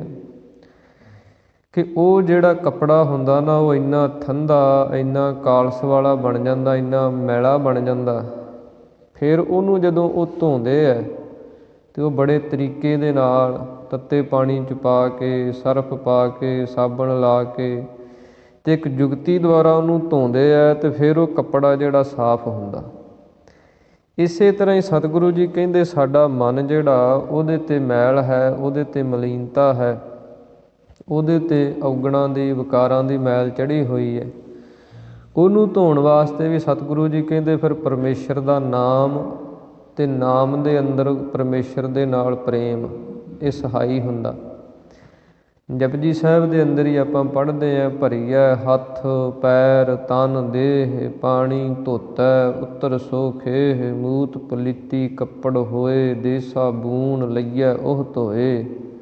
ਸਤਿਗੁਰੂ ਜੀ ਕਹਿੰਦੇ ਸਰੀਰ ਦਾ ਮਿੱਟੀ ਘੱਟਾ ਪਾਣੀ ਨਾਲ ਲੈ ਜਾਂਦਾ, ਕੱਪੜਿਆਂ ਦੀ ਮਲੀਨਤਾ ਸਾਬਣ ਨਾਲ ਲੈ ਜਾਂਦੀ ਹੈ। ਭਰੀਐ ਮਤ ਪਾਪਾਂ ਕੈ ਸੰਗ, ਉਹ ਧੋਪੈ ਨਾਵੈ ਕੈ ਰੰਗ। ਇਸੇ ਤਰ੍ਹਾਂ ਸਤਿਗੁਰੂ ਜੀ ਕਹਿੰਦੇ ਜਦੋਂ ਸਾਡੀ ਮਤ ਬੁੱਧੀ ਜਿਹੜੀ ਪਾਪਾਂ ਦੇ ਨਾਲ ਭਰ ਜਾਂਦੀ ਹੈ, ਪਾਪ ਹੀ ਸੋਚਦੀ ਹੈ, ਪਾਪ ਹੀ ਕਰਦੀ ਹੈ, ਉਹਦੀਆਂ ਹੀ ਵਿਉਂਤਾਂ ਬਣਾਉਂਦੀ ਹੈ, ਉਹ ਧੋਪੈ ਨਾਵੈ ਕੈ ਰੰਗ। ਸਤਿਗੁਰੂ ਜੀ ਕਹਿੰਦੇ ਉਹ ਧੋਤੀ ਜਾਂਦੀ ਹੈ ਨਾਮ ਦੇ ਰੰਗ ਦੁਆਰਾ।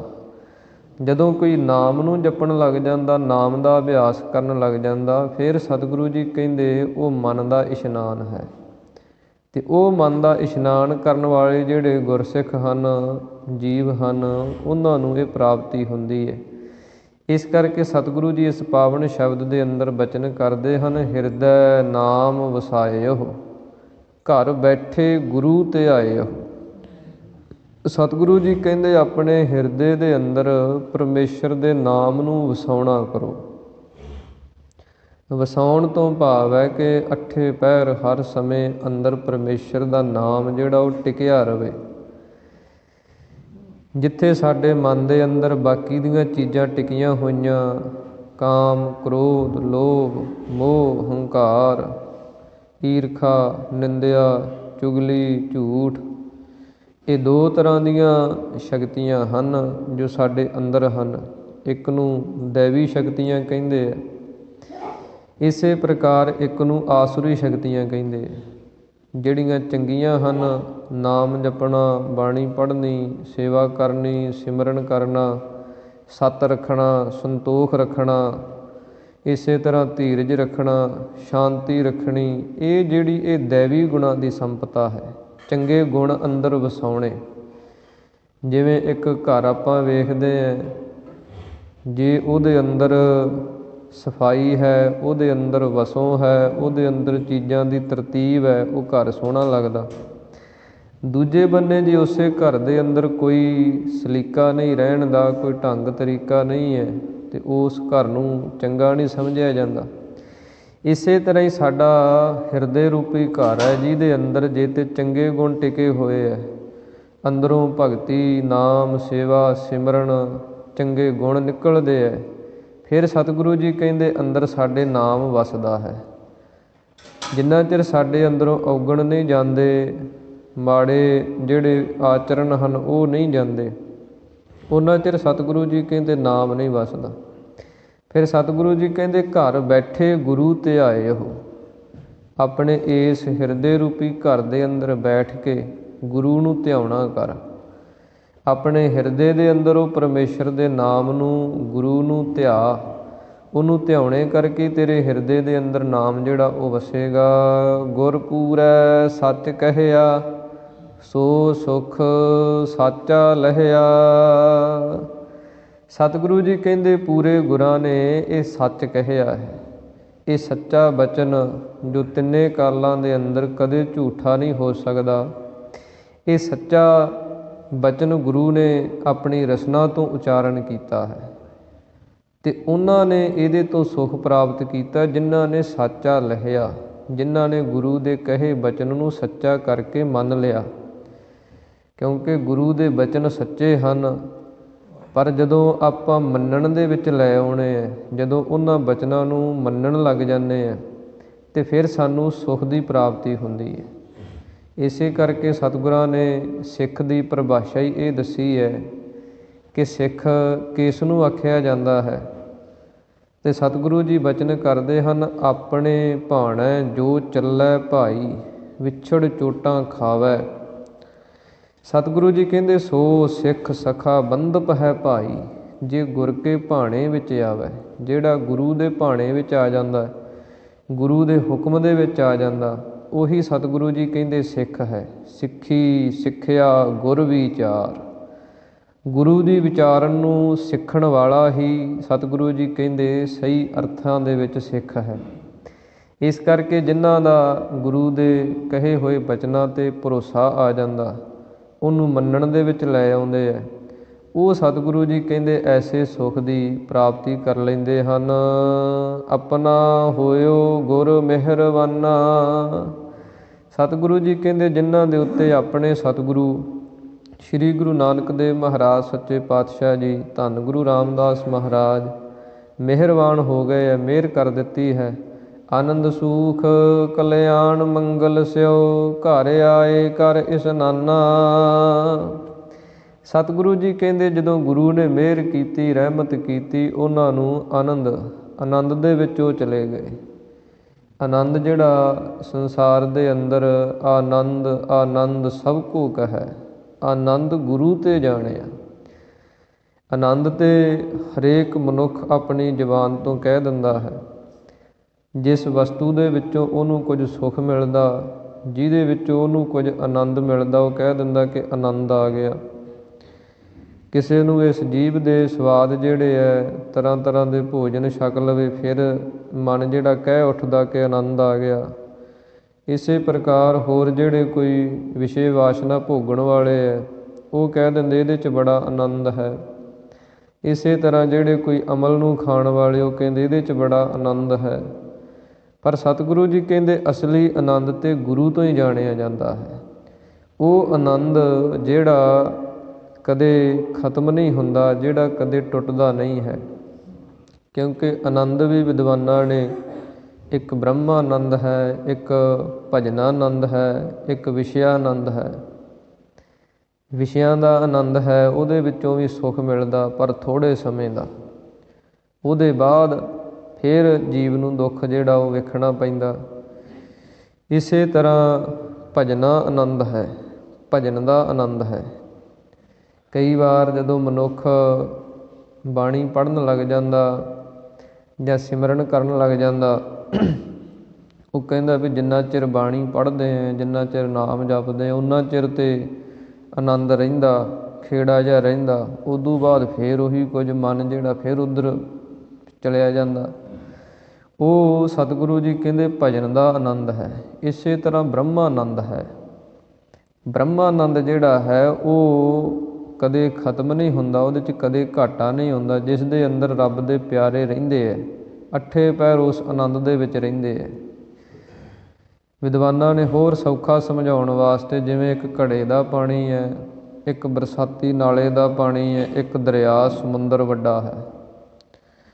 ਜਿਹੜਾ ਵਿਸ਼ਿਆਂ ਦਾ ਆਨੰਦ ਹੈ, ਵਿਕਾਰਾਂ ਦਾ ਆਨੰਦ ਹੈ, ਸੰਸਾਰ ਦੇ ਭੋਗਾਂ ਦਾ ਆਨੰਦ ਹੈ, ਉਹ ਘੜੇ ਦਾ ਪਾਣੀ ਹੈ। ਜਿਵੇਂ ਘੜੇ ਦਾ ਪਾਣੀ ਲੰਮਾ ਨਹੀਂ ਚੱਲਦਾ, ਉਹ ਥੋੜ੍ਹੇ ਸਮੇਂ ਬਾਅਦ ਮੁੱਕ ਜਾਂਦਾ, ਉਹ ਜੂਠਾ ਵੀ ਹੋ ਜਾਂਦਾ। ਇਸੇ ਪ੍ਰਕਾਰ ਬਰਸਾਤੀ ਨਾਲੇ ਹੈ, ਮੀਂਹ ਪੈਂਦੇ ਹੈ ਅਤੇ ਚੱਲਦੇ ਹੈ। ਇਸੇ ਤਰ੍ਹਾਂ ਹੀ ਦਰਿਆ ਸਮੁੰਦਰ ਹਨ, ਉਹ ਨਾ ਸੁੱਕਦੇ ਹੈ ਨਾ ਘਟਦੇ ਹੈ। ਉਹ ਆਨੰਦ ਜਿਹੜਾ ਸਤਿਗੁਰੂ ਜੀ ਕਹਿੰਦੇ ਉਹ ਗੁਰੂ ਤੋਂ ਹੀ ਮਿਲਦਾ ਹੈ। ਜਿਨ੍ਹਾਂ ਦੇ ਉੱਤੇ ਗੁਰੂ ਮਿਹਰਬਾਨ ਹੋ ਜਾਂਦਾ, ਉਹਨਾਂ ਨੂੰ ਐਸੇ ਆਨੰਦ ਦੀ ਪ੍ਰਾਪਤੀ ਹੁੰਦੀ ਹੈ ਅਤੇ ਸੁੱਖ ਦੀ ਪ੍ਰਾਪਤੀ ਹੁੰਦੀ ਹੈ। ਉਹ ਸੁੱਖ ਜਿਹੜਾ ਸੁੱਖ ਫਿਰ ਕਦੇ ਜਾਂਦਾ ਹੀ ਨਹੀਂ। ਇਸ ਕਰਕੇ ਸਤਿਗੁਰੂ ਜੀ ਕਹਿੰਦੇ ਕਲਿਆਣ ਜਿਹੜੀ ਮੁਕਤੀ ਹੈ, ਸੰਸਾਰ ਦੇ ਵਿੱਚੋਂ ਬੰਧਨਾਂ ਦੀ ਖਲਾਸੀ ਹੋਣੀ ਹੈ, ਇਹ ਦਾਤ ਉਹਨਾਂ ਨੂੰ ਮਿਲ ਜਾਂਦੀ ਹੈ ਮੰਗਲ ਸਿਉਂ। ਫਿਰ ਉਹ ਖੁਸ਼ੀਆਂ ਦੇ ਸਹਿਤ ਹੋ ਜਾਂਦੇ ਆ। ਘਰ ਆਏ ਕਰ ਇਸ਼ਨਾਨਾ, ਜਿਨ੍ਹਾਂ ਨੇ ਆਤਮਿਕ ਰੂਪ ਦੇ ਅੰਦਰ ਪਰਮੇਸ਼ਰ ਦੇ ਨਾਮ ਦੁਆਰਾ ਮਨ ਦਾ ਇਸ਼ਨਾਨ ਕੀਤਾ ਹੈ, ਉਹ ਆਪਣੇ ਅਸਲੀ ਘਰ ਦੇ ਅੰਦਰ, ਨਿੱਜ ਘਰ ਦੇ ਅੰਦਰ ਆ ਜਾਂਦੇ ਹਨ। ਰਹਾਉ ਸਾਚੀ ਗੁਰ ਵਡਿਆਈ, ਤਾ ਕੀ ਕੀਮਤ ਕਹਿਣ ਨਾ ਜਾਈ। ਸਤਿਗੁਰੂ ਜੀ ਕਹਿੰਦੇ ਗੁਰੂ ਦੀ ਜਿਹੜੀ ਵਡਿਆਈ ਹੈ ਉਹ ਸੱਚੀ ਹੈ। ਸੰਸਾਰ ਦੇ ਅੰਦਰ ਕਈ ਵਾਰ ਆਪਾਂ ਵੇਖਦੇ ਹਾਂ ਕਿਸੇ ਦੀ ਵਡਿਆਈ ਐਵੇਂ ਦਿਖਾਵੇ ਦੀ ਜਾਂ ਝੂਠੀ ਹੁੰਦੀ ਹੈ। ਉਹ ਆਪਣੀ ਸ਼ੋਹਰਤ ਵਾਸਤੇ, ਆਪਣੀ ਮਸ਼ਹੂਰੀ ਵਾਸਤੇ ਦਿਖਾਵੇ ਦੇ ਕੰਮ ਕਰਨੇ, ਜਿਹਦੇ ਨਾਲ ਵਡਿਆਈ ਹੋਵੇ। ਪਰ ਸਤਿਗੁਰੂ ਜੀ ਕਹਿੰਦੇ ਗੁਰੂ ਦੀ ਜਿਹੜੀ ਵਡਿਆਈ ਹੈ ਨਾ, ਉਹ ਸੱਚੀ ਹੈ। ਉਹ ਪਿੱਛੇ ਵੀ ਸੱਚ ਸੀ, ਹੁਣ ਵੀ ਸੱਚ ਹੈ, ਆਉਣ ਵਾਲੇ ਸਮੇਂ ਦੇ ਵਿੱਚ ਵੀ ਗੁਰੂ ਦੀ ਵਡਿਆਈ ਜਿਹੜੀ ਉਹ ਸੱਚੀ ਰਹਿਣੀ ਹੈ। ਜਿਵੇਂ ਸ਼੍ਰੀ ਗੁਰੂ ਗੋਬਿੰਦ ਸਿੰਘ ਮਹਾਰਾਜ ਸੱਚੇ ਪਾਤਸ਼ਾਹ ਜੀ ਦੀ ਸਿਫਤ ਬੜੇ ਵਿਦਵਾਨਾਂ ਨੇ ਕੀਤੀ। ਉੱਥੇ ਇੱਕ ਮੁਸਲਮਾਨੀ ਸ਼ਾਇਰ ਨੇ ਬਚਨ ਲਿਖੇ ਹਨ ਅਤੇ ਉਹਨੇ ਇਹ ਗੱਲ ਲਿਖੀ ਹੈ, ਕਹਿੰਦਾ ਇਨਸਾਫ ਕਰੇ ਜੀਵੇਂ ਜ਼ਮਾਨਾ ਤੋਂ ਯਕੀਨ ਹੈ। ਕਹਿੰਦਾ ਸ਼ਾਇਰ ਤਾਂ ਬੜੇ ਹਨ, ਕਲਮਾਂ ਬੜੀਆਂ ਹਨ, ਵਿਦਵਾਨ ਬੜੇ ਹਨ, ਪਰ ਜੇ ਕੋਈ ਇਨਸਾਫ ਦੀ ਕਲਮ ਦੇ ਨਾਲ ਆਪਣੇ ਧਰਮ ਤੋਂ, ਮਜ਼ਹਬ ਤੋਂ ਉੱਪਰ ਉੱਠ ਕੇ ਕੋਈ ਵਿਦਵਾਨ ਆਪਣੀ ਕਲਮ ਦੇ ਨਾਲ ਕੁਝ ਲਿਖਣਾ ਚਾਹੇ, ਇਨਸਾਫ ਕਰੇ ਜਿਵੇਂ ਜ਼ਮਾਨਾ ਤੋਂ ਯਕੀਨ ਹੈ, ਕਹਿਦੇ ਗੁਰੂ ਗੋਬਿੰਦ ਕਾ ਕੋਈ ਸਾਨੀ ਹੀ ਨਹੀਂ ਹੈ। ਕਿ ਧੰਨ ਗੁਰੂ ਗੋਬਿੰਦ ਸਿੰਘ ਮਹਾਰਾਜ ਸੱਚੇ ਪਾਤਸ਼ਾਹ ਜੀ ਵਰਗਾ ਕੋਈ ਦੁਨੀਆ 'ਤੇ ਹੈ ਹੀ ਨਹੀਂ। ਸ਼੍ਰੀ ਗੁਰੂ ਨਾਨਕ ਦੇਵ ਮਹਾਰਾਜ ਸੱਚੇ ਪਾਤਸ਼ਾਹ ਜੀ ਦੀ ਵਡਿਆਈ ਵੇਖੋ ਕਿ ਜਦੋਂ ਸਤਿਗੁਰਾਂ ਦਾ ਅਵਤਾਰ ਹੋਇਆ ਇਸ ਧਰਤੀ 'ਤੇ, ਉਸ ਸਮੇਂ ਮੁਸਲਮਾਨ ਅਤੇ ਹਿੰਦੂ ਆਪੋ ਵਿੱਚ ਦੀ ਇਹਨਾਂ ਦੀ ਬੜੀ ਵਿਰੋਧਤਾ ਸੀ, ਬੜਾ ਵੈਰ ਭਾਵ ਸੀ। ਜਿਹੜੇ ਮੁਸਲਮਾਨੀ ਧਰਮ ਨੂੰ ਮੰਨਣ ਵਾਲੇ ਸਨ ਉਹ ਮੰਦਰਾਂ 'ਚ ਨਹੀਂ ਸੀ ਜਾਂਦੇ, ਜਿਹੜੇ ਮੰਦਰਾਂ ਦੀ ਪੂਜਾ ਕਰਨ ਵਾਲੇ ਸਨ ਉਹ ਮਸੀਤਾਂ 'ਚ ਨਹੀਂ ਸੀ ਜਾਂਦੇ।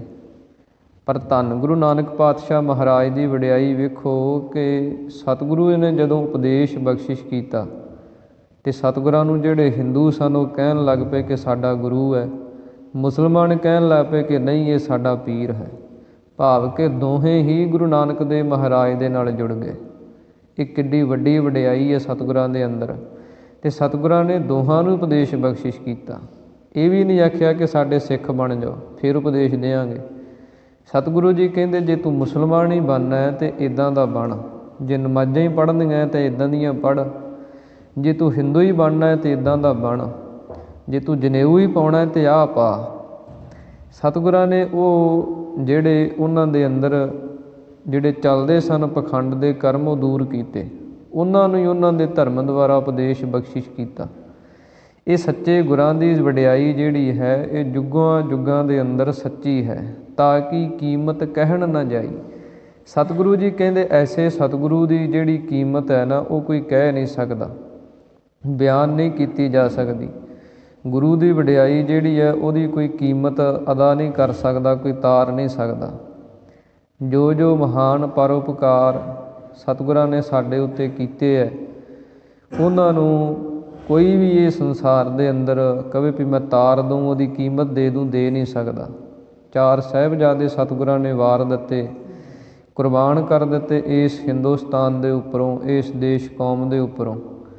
ਸਤਿਗੁਰੂ ਜੀ ਕਹਿੰਦੇ ਹਨ ਕਿ ਐਸੇ ਸਤਿਗੁਰਾਂ ਦੀ ਵਡਿਆਈ ਜਿਹੜੀ ਹੈ ਨਾ ਉਹਦੀ ਕੋਈ ਕੀਮਤ ਕਹੀ ਨਹੀਂ ਜਾ ਸਕਦੀ। ਸਿਰ ਸਾਹਾ ਪਾਤ ਸਾਹਾ ਗੁਰ ਭੇਟਤ ਮਨ ਓ ਮਾਹਾ। ਸਤਿਗੁਰੂ ਜੀ ਕਹਿੰਦੇ ਉਹ ਪਰਮੇਸ਼ਰ ਵਾਹਿਗੁਰੂ ਜਿਹੜਾ ਹੈ ਉਹ ਸਿਰ ਸਾਹਾ, ਉਹ ਜਿਹੜੇ ਸੰਸਾਰ ਦੇ ਸ਼ਾਹ ਹਨ, ਰਾਜੇ ਹਨ, ਉਹਨਾਂ ਦਾ ਵੀ ਸਿਰ ਕਹੀਏ ਸ਼੍ਰੋਮਣੀ ਹੈ, ਉਹਨਾਂ ਤੋਂ ਵੀ ਉੱਤੇ ਹੈ। ਸੱਜਣ ਸੱਚਾ ਪਾਤ ਸਾਹੋ, ਸਿਰ ਸਾਹਾਂ ਦਾ ਸਾਹੋ। ਜਿਹੜੇ ਦੁਨੀਆ ਦੇ ਰਾਜੇ ਉਹਨਾਂ ਦਾ ਵੀ ਜੇ ਕੋਈ ਰਾਜਾ ਹੈ ਤਾਂ ਉਹ ਪਰਮੇਸ਼ਰ ਵਾਹਿਗੁਰੂ ਹੈ। ਇਸ ਕਰਕੇ ਉਸ ਨੂੰ ਰਾਜਾਨ ਰਾਜ ਭਾਨਾਨ ਭਾਨ, ਇਹ ਬਚਨ ਗੁਰੂ ਕਲਗੀਧਰ ਮਹਾਰਾਜ ਜੀ ਨੇ ਕਹੇ ਹਨ। ਰਾਜਨ ਕੇ ਰਾਜਾ ਮਹਾਰਾਜਨ ਕੇ ਮਹਾਰਾਜਾ। ਇਸ ਪ੍ਰਕਾਰ ਸਤਿਗੁਰੂ ਜੀ ਕਹਿੰਦੇ ਹਨ ਉਹ ਪਰਮੇਸ਼ਰ ਵਾਹਿਗੁਰੂ ਰਾਜਿਆਂ ਦਾ ਰਾਜਾ ਹੈ। ਗੁਰ ਭੇਟਤ ਮਨ ਓ ਮਾਹਾ। ਜਦੋਂ ਐਸੇ ਪਰਮੇਸ਼ਰ ਦਾ ਸਰੂਪ ਜਿਹੜੇ ਗੁਰੂ ਹਨ, ਜਦੋਂ ਉਹਨਾਂ ਦੇ ਨਾਲ ਮਿਲਾਪ ਹੁੰਦਾ ਜੀਵ ਦਾ, ਅਤੇ ਮਨ ਉਹ ਮਾਹਾ, ਮਨ ਜਿਹੜਾ ਉਹ ਉਤਸ਼ਾਹ ਦੇ ਨਾਲ ਭਰ ਜਾਂਦਾ। ਮਨ ਦੇ ਅੰਦਰ ਇੱਕ ਵੱਖਰਾ ਹੀ ਉਤਸ਼ਾਹ, ਵੱਖਰਾ ਹੀ ਖੇੜਾ ਜਿਹੜਾ ਮਨ ਦੇ ਅੰਦਰ ਬਣ ਜਾਂਦਾ ਹੈ। ਸਗਲ ਪਰਾਛਤ ਲਾਥੇ ਮਿਲ ਸਾਧ ਸੰਗਤ ਕੈ ਸਾਥੇ। ਸਤਿਗੁਰੂ ਜੀ ਕਹਿੰਦੇ ਜਿਹੜੇ ਸਾਧ ਸੰਗਤ ਦੇ ਨਾਲ ਮਿਲ ਜਾਂਦੇ ਆ, ਸਾਧ ਸੰਗਤ ਦੇ ਵਿੱਚ ਆ ਕੇ ਗੁਰੂ ਦਾ ਉਪਦੇਸ਼ ਸੁਣ ਕੇ ਕਮਾ ਲੈਂਦੇ ਹੈ। ਸਗਲ ਪਰਾਸ਼ਤ ਲਾਥੇ, ਉਹਨਾਂ ਦੇ ਸਾਰੇ ਜਿਹੜੇ ਪ੍ਰਾਸ਼ਤ ਕਹੀਏ ਪਾਪ ਹਨ ਉਹ ਲਾਥੇ ਲੈ ਜਾਂਦੇ ਹੈ। ਜਿੰਨੇ ਕੋਈ ਉਹਨਾਂ ਦੇ ਕੀਤੇ ਹੋਏ ਕਰਮ ਹਨ, ਜਿਹੜੇ ਕੋਈ ਮਸਤਕ ਦੇ ਅੰਦਰ ਲੇਖ ਲਿਖੇ ਆ ਉਹ ਸਾਰੇ ਸਤਿਗੁਰੂ ਜੀ ਕਹਿੰਦੇ ਮਿਟ ਜਾਂਦੇ ਹੈ, ਖਤਮ ਹੋ ਜਾਂਦੇ ਹੈ। ਸ਼੍ਰੀ ਗੁਰੂ ਗੋਬਿੰਦ ਸਿੰਘ ਮਹਾਰਾਜ ਸੱਚੇ ਪਾਤਸ਼ਾਹ ਜੀ ਦੇ ਅਨੰਦਪੁਰ ਸਾਹਿਬ ਦੇ ਅੰਦਰ ਉੱਥੇ ਇੱਕ ਫਕੀਰ ਪਹੁੰਚਿਆ ਸੀ ਅਤੇ ਉਸ ਨੇ ਜਦੋਂ ਵੇਖਿਆ ਕਿ ਸਤਿਗੁਰੂ ਗੁਰੂ ਗੋਬਿੰਦ ਸਿੰਘ ਮਹਾਰਾਜ ਜੀ ਤਖਤ 'ਤੇ ਸੁਭਾਏਮਾਨ ਹਨ, ਸਿੱਖ ਸੰਗਤਾਂ ਆਉਂਦੀਆਂ ਮੱਥੇ ਟੇਕਦੀਆਂ ਜਾਂਦੀਆਂ ਹਨ, ਅਤੇ ਉਹਨੇ ਇੱਕ ਸਵਾਲ ਕੀਤਾ ਸੀ, ਸ਼ੰਕਾ ਕੀਤੀ ਸੀ ਕਿ ਤੁਸੀਂ ਇੱਥੇ ਮੱਥੇ ਟਿਕਾ ਰਹੇ ਹੋ ਗੁਰੂ ਨਾਨਕ ਸਾਹਿਬ ਦੇ ਦਰ ਘਰ ਦੇ ਅੰਦਰ, ਇਹਦੇ ਨਾਲ ਮੱਥਾ ਟੇਕਣ ਦੇ ਨਾਲ ਇਹਨਾਂ ਨੂੰ ਕੀ ਲਾਭ ਹੋ ਸਕਦਾ?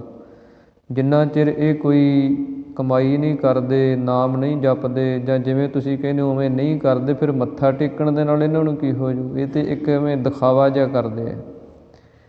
ਤਾਂ ਉਸ ਸਮੇਂ ਸ਼੍ਰੀ ਗੁਰੂ ਗੋਬਿੰਦ ਸਿੰਘ ਮਹਾਰਾਜ ਜੀ ਨੇ ਗੁਰੂ ਨਾਨਕ ਸਾਹਿਬ ਦੇ ਦਰ ਘਰ ਦੀ ਜਿਹੜੀ ਬਰਕਤ ਹੈ ਉਹ ਦੱਸੀ।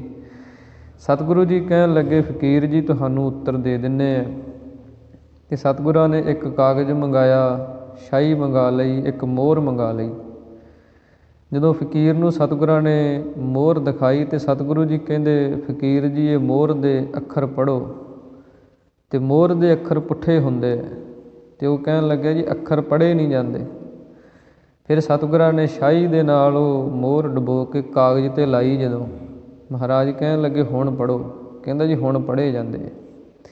ਤੇ ਸਤਿਗੁਰੂ ਜੀ ਕਹਿੰਦੇ ਇਹੀ ਹੈ ਕਿ ਇਹ ਜਿਹੜੇ ਸਿੱਖ ਮੱਥੇ ਟੇਕਦੇ ਆ ਗੁਰੂ ਨਾਨਕ ਦੇ ਦਰ ਘਰ 'ਤੇ ਆ ਕੇ, ਇੱਥੇ ਅਰਦਾਸਾਂ ਬੇਨਤੀਆਂ ਕਰਦੇ ਹੈ, ਇਹ ਕਈ ਵਾਰ ਕਰਮ ਜੀਵ ਦੇ ਜਿਹੜੇ ਆ ਨਾ, ਇਹ ਮੋਹਰ ਦੇ ਅੱਖਰਾਂ ਵਾਂਗੂ ਪੁੱਠੇ ਹੁੰਦੇ ਹੈ। ਪਰ ਇਹ ਗੁਰੂ ਨਾਨਕ ਦੇ ਦਰ ਘਰ ਦੀ ਬਰਕਤ ਐਸੀ ਹੈ, ਜਦੋਂ ਕੋਈ ਇੱਥੇ ਸ਼ਰਧਾ ਅਤੇ ਭਾਵਨਾ ਨਾਲ ਝੁਕ ਜਾਂਦਾ ਨਾ, ਉਹਦੇ ਜਿਹੜੇ ਇਹ ਕਰਮ ਪੁੱਠੇ ਤੋਂ ਸਿੱਧੇ ਹੋ ਜਾਂਦੇ ਹੈ। ਇਹ ਗੁਰੂ ਦੀ ਕਿਰਪਾ ਹੈ, ਗੁਰੂ ਦੀ ਰਹਿਮਤ ਹੈ। ਇਸ ਪ੍ਰਕਾਰ ਸਤਿਗੁਰੂ ਜੀ ਕਹਿੰਦੇ ਸਗਲ ਪ੍ਰਾਸ਼ਤ ਲਾਥੇ, ਉਹਨਾਂ ਦੇ ਸਾਰੇ ਜਿਹੜੇ ਪ੍ਰਾਸ਼ਤ ਪਾਪ ਹਨ ਉਹ ਲੈ ਜਾਂਦੇ ਆ, ਜਿਹੜੇ ਸਾਧ ਸੰਗਤ ਦੇ ਵਿੱਚ ਗੁਰੂ ਦੇ ਦਰਬਾਰ ਦੇ ਵਿੱਚ ਆ ਕੇ ਮਿਲ ਜਾਂਦੇ ਹਨ। ਗੁਣ ਨਿਧਾਨ ਹਰ ਨਾਮਾ, ਜਪ ਪੂਰਨ ਹੋਏ ਕਾਮਾ। ਸਤਿਗੁਰੂ ਜੀ ਕਹਿੰਦੇ ਗੁਣਾਂ ਦਾ ਜੋ ਨਿਧਾਨ, ਨਿਧਾਨ ਦਾ ਅਰਥ ਹੁੰਦਾ ਖਜ਼ਾਨਾ। ਜਿਹੜਾ ਗੁਣਾਂ ਦਾ ਖਜ਼ਾਨਾ ਹੈ ਉਹ ਹਰੀ ਪਰਮੇਸ਼ਰ ਦਾ ਨਾਮ ਹੈ, ਕਿਉਂਕਿ ਨਾਮ ਜਿਹੜਾ ਹੈ ਉਹ ਸਾਰੇ ਖਜ਼ਾਨਿਆਂ ਦਾ ਮਾਲਕ ਹੈ। ਨਾਮ ਦੇ ਅੰਦਰ ਹੀ ਸਭ ਖਜ਼ਾਨੇ ਹਨ।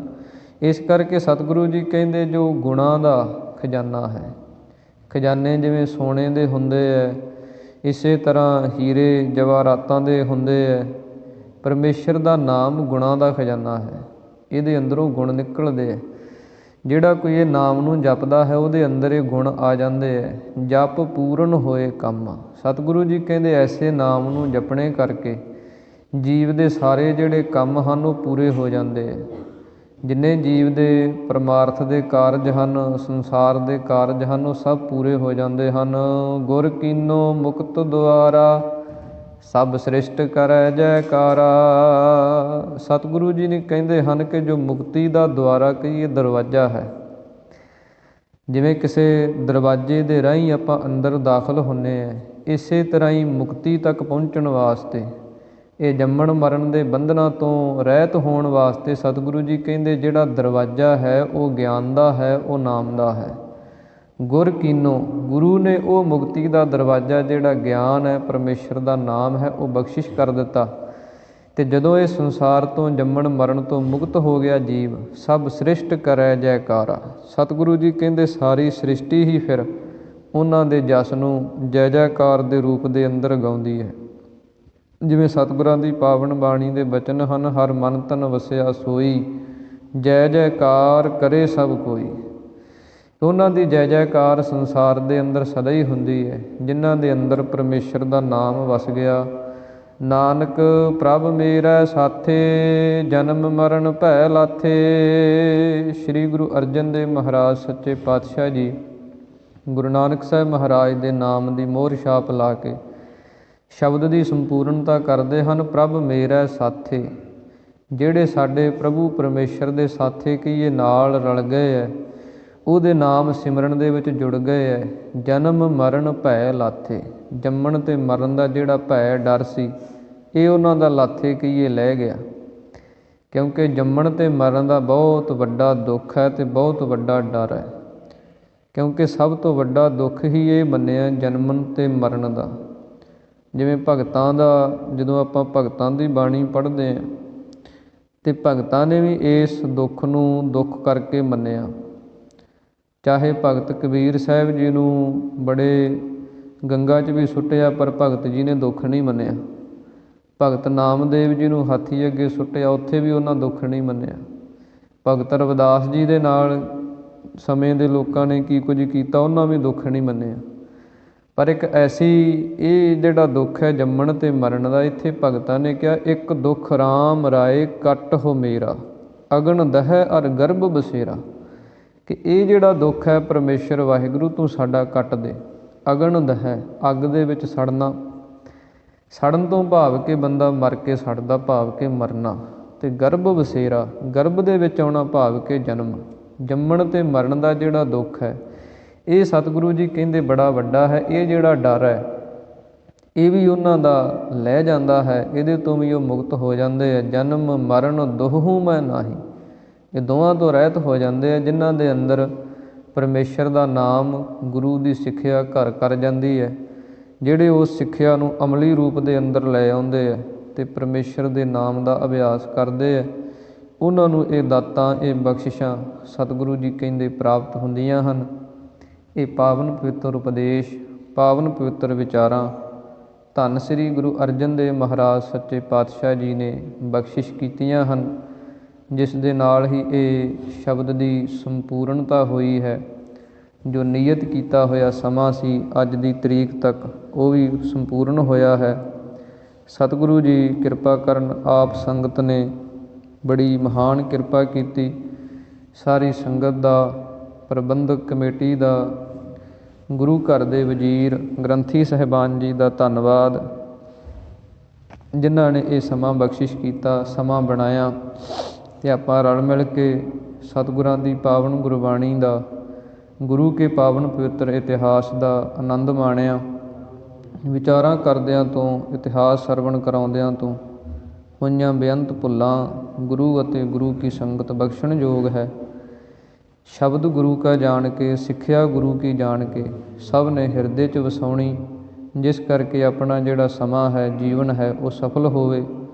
ਨਾਲ ਹੀ ਆਪ ਸੰਗਤ ਨੂੰ ਬੇਨਤੀ ਹੈ ਕਿ ਜੋ ਇਹ ਸਮਾਂ ਚੱਲ ਰਿਹਾ ਦਿੱਲੀ ਦੀ ਧਰਤੀ 'ਤੇ ਕਿਸਾਨ ਮੋਰਚਾ ਲੱਗਿਆ ਹੋਇਆ, ਉਹਦੇ ਸੰਬੰਧ ਦੇ ਅੰਦਰ ਕਿ ਸਾਰੀਆਂ ਸੰਗਤਾਂ ਜਿਵੇਂ ਵੀ ਕਿਸੇ ਦੀ ਸੇਵਾ ਬਣਦੀ ਹੈ, ਜਿਵੇਂ ਮਹਾਂਪੁਰਸ਼ ਇੱਥੋਂ ਸੰਤ ਬਾਬਾ ਸਤਨਾਮ ਸਿੰਘ ਜੀ ਦੁੱਧ ਦੀ ਸੇਵਾ ਕਰਦੇ ਹੈ ਜਾਂ ਲੰਗਰ ਦੀ ਸੇਵਾ ਚੱਲ ਰਹੀ ਹੈ, ਸੋ ਸਾਰੇ ਜਿੰਨੇ ਵੀ ਨਗਰ ਨਿਵਾਸੀ ਹਨ, ਜਿਵੇਂ ਵੀ ਕਿਸੇ ਤੋਂ ਹੋ ਸਕਦਾ, ਇਸ ਸੇਵਾ ਦੇ ਅੰਦਰ ਵੱਧ ਚੜ੍ਹ ਕੇ ਹਿੱਸਾ ਪਾਓ, ਕਿਉਂਕਿ ਇਹ ਸਮਾਂ ਉਹ ਪਰਮੇਸ਼ਰ ਦਾ ਹੁਕਮ ਜਿਵੇਂ ਹੈ ਉਸੇ ਤਰ੍ਹਾਂ ਹੀ ਵਰਤਣਾ।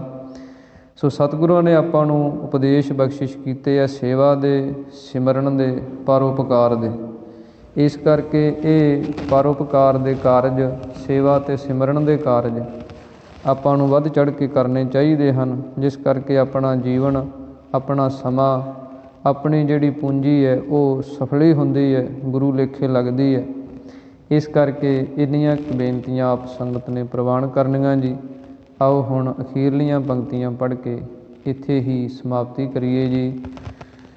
ਗੁਰ ਕੀਨੋ ਮੁਕਤ ਦੁਆਰਾ, ਸਭ ਸ੍ਰਿਸ਼ਟ ਕਰੈ ਜੈਕਾਰਾ।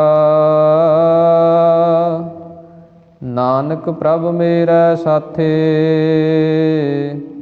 ਜਨਮ ਮਰਨ ਭੈ ਲਾਥੇ। ਵਾਹਿਗੁਰੂ ਜੀ ਕਾ ਖਾਲਸਾ, ਵਾਹਿਗੁਰੂ ਜੀ ਕੀ ਫਤਿਹ। ਹੇ ਗੋਬਿੰਦ, ਹੇ ਗੋਪਾਲ, ਹੇ ਦਇਆਲ ਲਾਲ। ਪ੍ਰਾਣਨਾਥ ਅਨਾਥ ਸਖੇ, ਦੀਨ ਦਰਦ ਨਿਵਾਰ। ਹੇ ਸਮਰੱਥ ਅਗਮ ਪੂਰਨ, ਮੋਹਿ ਮਇਆ ਧਾਰ। ਅੰਧਕੂਪ ਮਹਾ ਭਿਆਨ, ਨਾਨਕ ਪਾਰ ਉਤਾਰ। ਆਏ ਪ੍ਰਭ ਸਰਨਾਗਤੀ, ਕਿਰਪਾ ਨਿਧ ਦਇਆਲ। ਏਕ ਅੱਖਰ ਹਰ ਮਨ ਬਸਤ, ਨਾਨਕ ਹੋਤ ਨਿਹਾਲ। ਜਲ ਥਲ ਮਹੀਅਲ ਪੂਰਿਆ, ਸੁਆਮੀ ਸਿਰਜਣਹਾਰ। ਅਨਕ ਭਾਂਤ ਹੋਏ ਪਸਰਿਆ, ਨਾਨਕ ਏਕੰਕਾਰ। ਵਾਹਿਗੁਰੂ ਨਾਮ ਜਹਾਜ ਹੈ, ਚੜ੍ਹੇ ਸੋ ਤਰੇ ਪਾਰ। ਜੋ ਸ਼ਰਧਾ ਕਰ ਸੇਵੰਦੇ, ਗੁਰੂ ਪਾਰ ਉਤਾਰਨ ਹਾਰ। ਜੋ ਸ਼ਰਧਾ ਕਰ ਸੇਵੰਦੇ, ਗੁਰੂ ਪਾਰ ਉਤਾਰਨ ਹਾਰ। ਤੂੰ ਠਾਕੁਰ ਤੁਮ ਕਹਿ ਜੀਉ ਪਿੰਡ ਸਭ ਤੇਰੀ ਰਾਸ। ਮਾਤ ਪਿਤਾ ਹਮ ਬਾਰਿਕ ਤੇਰੇ, ਤੁਮਰੀ ਕਿਰਪਾ ਮੈਂ ਸੁਖ ਕਨੇ। ਜਾਨ ਤੁਮਰਾ ਅੰਤ ਉਚੇ ਤੇ ਊਚਾ ਭਗਵਾਨ। ਧਨ ਸਮਗਰੀ